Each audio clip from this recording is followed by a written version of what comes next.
Assalamualaikum warahmatullahi wabarakatuh.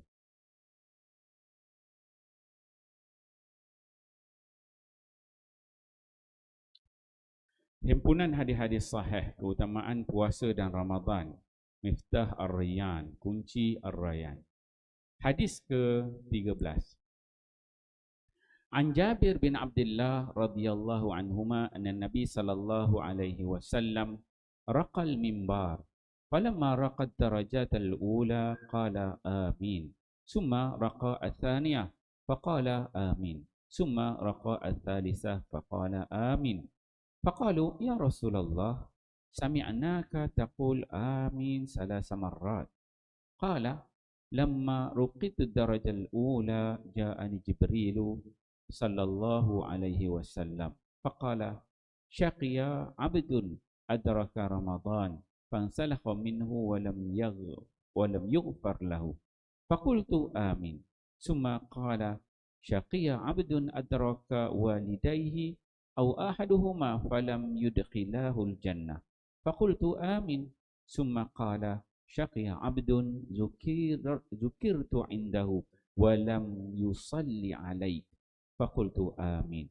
أخرجه البخاري في الأدب المفرد. Daripada Jabir bin Abdullah radhiyallahu anhuma bahawa Nabi sallallahu alaihi wasallam menaiki mimbar. Ketika baginda sallallahu alaihi wasallam melangkah anak tangga yang pertama, baginda menyebut amin. Kemudian apabila melangkah anak tangga yang kedua, baginda menyebut amin. Kemudian apabila melangkah anak tangga ketiga, baginda menyebut amin. Para sahabat bertanya, "Ya Rasulullah, kami mendengar engkau menyebut amin sebanyak 3 kali." Baginda menjawab, "Ketika aku melangkah anak tangga yang pertama, Jibril datang kepadaku dan berkata, celakalah seseorang hamba yang bertemu dengan Ramadan, tetapi keluar daripadanya tanpa diampuni dosanya." Lalu aku pun menyebut amin. Kemudian Jibril berkata, celakalah seseorang hamba yang ibu bapanya masih hidup atau salah seorang daripada mereka masih hidup, tetapi hal itu tidak memasukkannya ke dalam syurga kerana tidak berbakti kepada ibu bapanya. Aku pun menyebut amin. Kemudian Jibril alaihissalam berkata, celakalah seseorang hamba yang nama engkau, iaitu nama Rasulullah sallallahu alaihi wasallam disebut di sisinya, tetapi dia tidak berselawat ke atas engkau. Aku pun menyebut amin. Riwayat Bukhari dalam kitab Al-Adab Al-Mufrad. Alhamdulillah, tuan-tuan, pagi ini kita membaca satu hadis Nabi sallallahu alaihi wasallam. Hadis yang ke-13. Hadis yang diriwayatkan oleh Jabir bin Abdullah. Dalam hadis ni Jabir menyebutkan bahawa Nabi sallallahu alaihi wasallam pada satu hari Nabi naik mimbar. Macam itulah imam naik mimbar. Sama ada naik mimbar tu untuk solat Jumaat ke, ataupun naik mimbar tu memang Nabi bila dia berkhutbah nak bagi syarahan, dia naik ke atas mimbar. Jadi satu hari Jabir dia nampak Nabi naik mimbar. Kemudian dilihat Nabi apabila dia naik dan mimbar Nabi ni dia ada 3 anak tangga.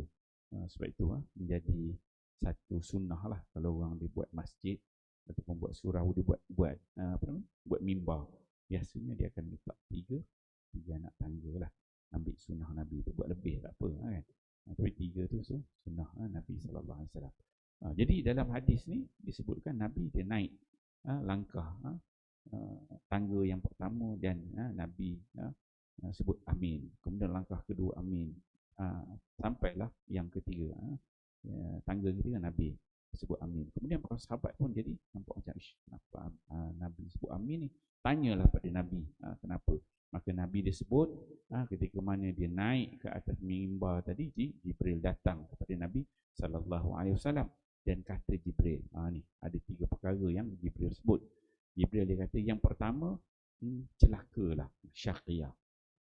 Celakalah seorang hamba itu apabila dah masuk dalam bulan Ramadan, kemudian dia keluar daripada Ramadan, dia tidak diampunkan dosa. Maksudnya yang pertama ni, kalau kita masuk dalam Ramadan, kita berada dalam Ramadan, keluar daripada Ramadan, Syawal nanti, kita kena pastikan kita mendapat keampunan daripada Allah Subhanahu Wa Taala dengan amalannya. Start daripada malam yang pertama sampai malam terakhir Ramadan, kita mengharapkan keampunan, keridhaan Allah. Jadi kalau orang tak dapat shama ramadanan imanan wa ihtisaban ghufira lahu ma taqaddama min dhanbi. Dengan penuh iman mengharapkan pahala daripada Allah, niscaya ghufira, diampunkan. Tapi kalau kita tak dapat, maksudnya kita jadi orang celaka. Itu yang pertama kata Nabi sallallahu alaihi wasallam. Kemudian yang kedua, Jibril dia sebut celaka orang yang ada kedua ibu bapanya ataupun salah seorang daripadanya tetapi tidak menyebabkan dia masuk syurga. Kita ni tuan-tuan, mana yang ada mak ayah, mak juga ataupun ayah sahaja, sebenarnya ini merupakan satu tiket yang cukup besar untuk kita mudah masuk syurga Allah Subhanahu Wa Taala.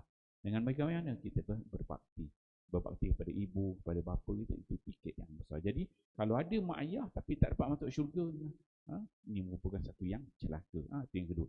Dan kata Nabi sallallahu alaihi wasallam yang ketiga, apa yang disebut oleh Jibril, sesiapa yang disebut nama aku, dia apabila sebut nama Nabi Muhammad, kita tak sebut sallallahu alaihi wasallam, kita tak bersalawat kepada Nabi, ini juga golongan yang celaka. Insyaallah tuan-tuan, bila kita baca tiga hadis, hadis ini tiga perkara yang membawa celaka kepada kita, kita jauhi. Dan pastikan Ramadan ni kita dapat ampunan Allah, kita ada mak ayah juga sebabkan kita masuk syurga. Dan bila kita dengar je nama Nabi sallallahu alaihi wasallam disebutkan di mana-mana, maka kita terus bersalawat kepada Nabi sallallahu alaihi wasallam. Masya-Allah tuan-tuan, semoga kita fahami hadis ni, amal dan sampaikan. Alhamdulillah pagi tadi kita dah baca dalam qiyam juzuk 13 dan 14. InsyaAllah besok tak ada, malam besok tak ada, saya keluar outstation. Pagi Jumaat insyaAllah kita akan baca juzuk 15 dan 16. Jadi tuan-tuan boleh datang insyaAllah, tak larat berdiri, duduk. Sebab semayang sunat ni dia tak wajib berdiri. Ambil kursi, kita boleh duduk dengar sama-sama. Moga-moga qiyam malam, kita bangun malam ihya Ramadan tu, kita dapat yang Nabi sebut ni, Ramadan ni dapat diampunkan dosa kita. InsyaAllah kita fahami amal dan sampaikan. Wallahu a'lam. Subhanallah. Wala'as.